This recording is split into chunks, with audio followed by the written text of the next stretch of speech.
Hi everyone, to Eat, Drink, and Explore with Cece. Today we're doing a really simple ravioli sauce so that we could put this together quickly when we come home from work or on a busy weekend. The kids could even help put this together.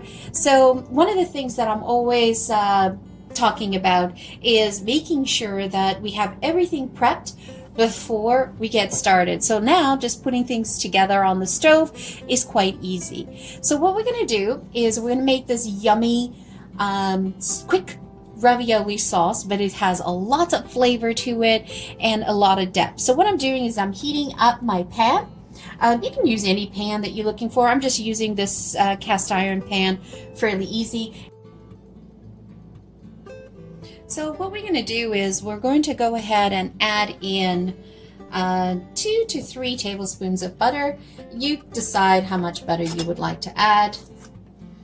I actually ran out of garlic. So, you know, this typically happens. You come home from work, you try to put something together, and you're out of something. So I'm out of garlic, so fresh garlic. So what I'm going to do is I'm just going to go ahead and add some garlic powder. So, you know, if you're using regular garlic, fresh garlic, 3 cloves of garlic is fine. You can mince that all up.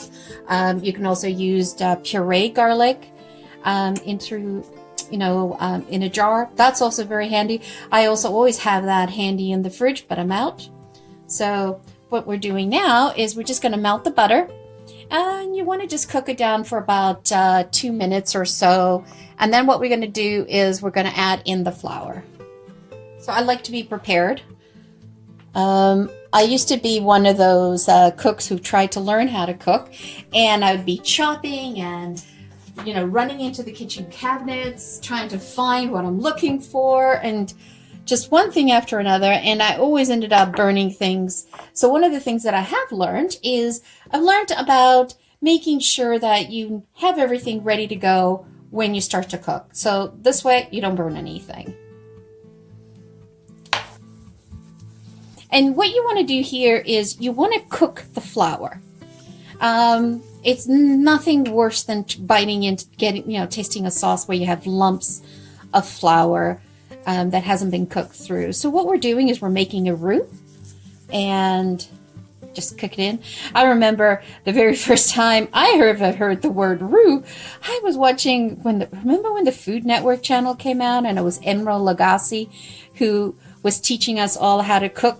Bam, he would go in. That's how I learned what a roux was. So I have to take my hat off to that gentleman, that chef. Absolutely love him. I do miss him very much. And so now what we're going to do is we're going to add in a tablespoon of tomato paste. So let's just add that in. Cook that down. I've got my stove to medium, and this is one of I'm on the quick boil element. You know how we all tend to use a particular element all the time on our stoves. And what we want to do is now literally cook out the tomato paste. Perfect. And I'm just going to put my whisk over here. And what I have in here is I have the spices. So you can make any combination you want. And through there. And so what we're going to do here is we're simply going to add that, cook it down. And so now, just incorporate it all. And now I'm going to add in the chicken stock, and the chicken stock that I've got is 3 1/4 cup. And I tend to use the no salt chicken stock because I love to salt my own food. So you want to add this in slow amount of splashes. But I mean, if you are going to use a broth that has salt in it, just adjust your salt accordingly. And add it in here as well. Nice and spicy. Now you can spice this up If you want, I mean, you could add hot peppers in here, like hot pepper flakes, pepperoncino, if that's what you would like to do. I tend to not go too spicy, and I allow the person eating it at the end to sort of sprinkle the pepperoncini, the red pepper flakes, on top of that. So let's go ahead and finish that. So you see how the flour has incorporated, making it nice and thick in through there. And the reason why I'm continuously stirring is I don't want anything to attach itself to the bottom of my pan. Okay, so what you want to do is you kind of want to bring this up to a boil. And then you're going to reduce it down a little bit further. So just bring that up to boil. So it's starting to boil. Stove is quite quick and it heats up a lot. So I'm actually reducing it down to 4 on the scale in there. So now what we're going to do is we're going to simmer this down. And I love flavor. I love to add in lots and lots of flavor. And so what you have here is you have cream cheese. But this is the herb and garlic cream cheese that I got from Philadelphia. You can use anything you want. You could substitute it with, let me just turn that down a little bit more. You could substitute it with goat cheese if you like, or even if you want, you could do ricotta cheese. Totally up to you. I like to use the cream cheese, the herb and garlic, because I have instant flavor that will combine nicely with what I've just added in here. So now I'm going to stir in the cream cheese. Now, you want to make sure that your cream cheese is at room temperature. It's softened. If you don't have it softened and you've just gotten home and it's, you know, a busy day, so what you want to do is take a cup of tap water, put it in your microwave, and boil that. Just boil that for 1 or 2 minutes. Make it really, really hot. And then take the cream cheese that you need and put it in a little bowl like this, and put it in the microwave and leave the hot water in there. So the residual heat from the hot water will add in the space. I'm making a wonderful mess here. Will actually add in, make it softened. I didn't come up with that. I learned that somewhere along the line. Some sort of hack that I picked up in the past. Who knows? All right, so what you want to do is you want to cook this through. So, you know, just take this, and now we're going to add in the tomatoes. So what I've done here, this is just diced tomatoes from a can. You could take, this is about 10 ounces in through here. You could take, for example, you know, some diced tomatoes that have, that are herb and garlic, or some diced tomatoes that perhaps are just like garlic. Oh, I actually have seen some that have chili in it as well, green chili. So you could add that in there, use those tomatoes. So what you want to do now is you want to, I just turned up my stove back to medium in here. Now, if the sauce gets very, very thick, I actually reserve, what did I do with it? Oh, I reserved a little bit of the tomato juice from the can, as opposed to throwing it out, just in case I need to soften it. Sorry, thin it out, not soften it. So you can see things are coming together quite nicely. And then what we're going to do is we're going to thin this out by using some cooking cream. So you can use like 15% cooking cream, or half and half, you know, 5%, 10%, whatever you have in the fridge that you want to put in there. Of course, I mean, the heavier the percentage of the cream, like 10%, 18%, 35%, you're adding more calories in there. I tend to use just basic, what they call cooking cream, and it's about 15%. I find that gives me the perfect amount of flavor. Now, I love salt, and I have a myriad of salts that I use, but this is just refined Himalayan pink salt, and you know, put it in there to taste. And of course, I'll put in some more pepper just because the family loves black pepper. So everything's to taste. This is your recipe. You decide what you want, how you want to make it in through here. So this is wonderful. We're going to add in the cream.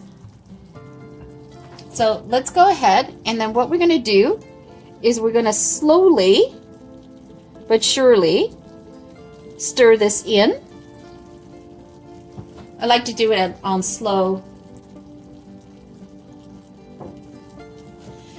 And do not panic if you put it all in at once. It's just going to take more time for it to all sort of integrate. So I like to do it little by little, just so that it all blends in. And the reason why I'm using the spatula is I love grabbing the little bits at the end, at the bottom. I mean, that's where the flavor is. Just scratch that, like scratch it, pick it up as much as you can, add a little bit more. And oh, you're probably asking me how much cream I put in here. I just poured out about 1.5 cups of the cream, but you decide how much you want and how much liquid you're looking for, how thick you want it. I like to have liquidy sauce for the ravioli, and today I've picked up cheese and spinach ravioli.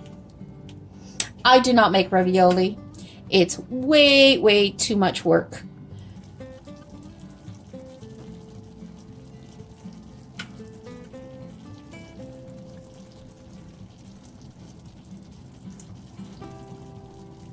I like to do it on slow, so just keep stirring, and then I'll just add the rest in.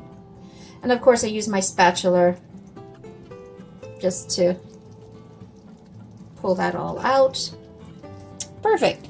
Now, there's many ways you can finish this. You can add stuff to this, depending on what season it is. So because I've got a cheese and spinach ravioli, what I'm going to do is I'm actually going to put in about 2 cups of baby spinach, and I'm going to just allow it to wilt into the sauce. But you could put a cup or 2 of fresh basil, chopped up parsley, anything that you would like to throw in. I mean, I know even some people will even throw in arugula. They will take a handful of arugula and put that in because they love that bittersweet taste in here. So this is smelling divine. Yummy. And then I'm just going to turn off the heat. Okay, and it's all done. It's all cooked. That's how easy it is. I mean, I probably overcomplicated by chatting along with you on this, but this would take you, if you prepped everything up front, it about not more than 15 minutes to get everything prepped in play. You can also, and it says it takes another 10 minutes or so, 15 minutes or so for the sauce. So within 30 minutes, you can have the sauce done. And of course, at the same time, you'd be boiling the water and doing the ravioli. And so I'm just throwing in the baby spinach in here. And you notice I don't even bother removing the stems. This will all wilt in here, and it adds a beautiful color to it. And this is what I miss. I truly miss the spring garden, summer freshness of vegetables. So I add some color to the dish here. Oh, now what you could do here, and this is what I'm actually going to do, is you could add some cheese. And, using Parmesan cheese, grated Parmesan cheese already from a bottle that you get at the supermarket, in a pinch, that will do. But There's nothing like having fresh Parmesan cheese or grano padano cheese, grated, or even Asiago cheese. That all works well. A little bit of grano padano. So that's what we're going to do. And I'm just simply going to grate that. I love freshly grated cheese.